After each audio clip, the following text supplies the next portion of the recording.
Between the time when the Cold War was hot and the rise of shot-on-video entertainment, there was an age when the drive-in was in high gear, and unto this, Corman, destined to be one of the greatest independent filmmakers of all time, took his step towards greatness, and sometimes mediocrity. It is I, an internet critic, who no one listens to, who alone can tell of his saga. Bullshit, every film buff knows this guy.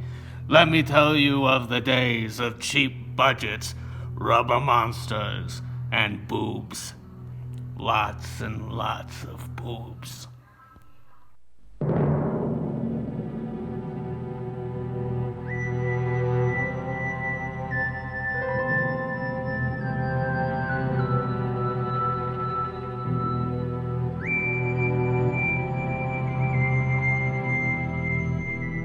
The Warrior and The Sorceress is one of the many sword and sorcery flicks to be produced by Roger Corman in the 1980s.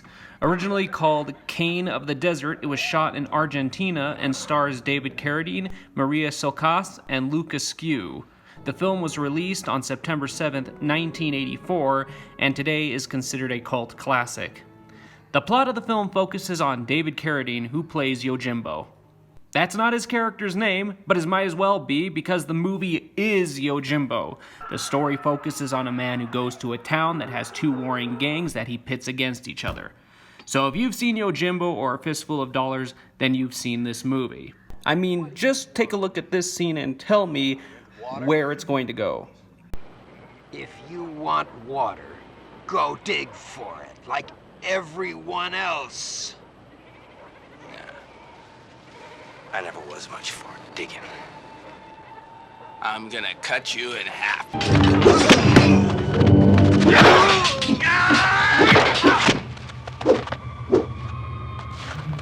My mistake, 4 coffins. I mean, not everything is similar because it is a fantasy film. They had to make some changes. For instance, during the exchange scene, instead of exchanging a person, it's a gang leader's pet. We also have a silly monster added to the mix, which is one of the best things in the movie, as well as a slavery subplot and a scene that features a woman with 4 boobs. Speaking of good things, is there anything about this movie that is worth watching? Not really. It's pretty uninteresting. Desert fantasy films aren't my bag. I mean, the film looks nice. The sets look like something out of an amusement park. The music at certain points sounds like it's coming out of a comedy. And the film suffers from extremely lame fight scenes.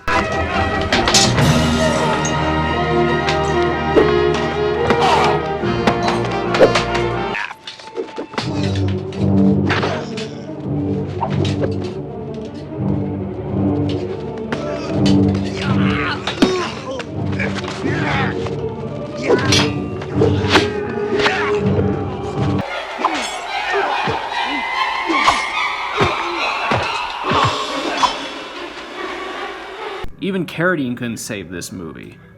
Critics weren't kind to the film either. Rick Lyman of the Philadelphia Inquirer, during a review published on May 16, 1984, called it an unashamedly sordid rehashing and retrashing of Akira Kurosawa's samurai classic Yojimbo via Sergio Leone's A Fistful of Dollars, with a little Star Wars and Conan the Barbarian tossed in for good measure. So, would I recommend this movie? Not really. If you want to see a good Roger Corman sword and sorcerer flick, go watch Deathstalker 2. It's hilarious. I am the Cinema Fanatic. I'll see you next time.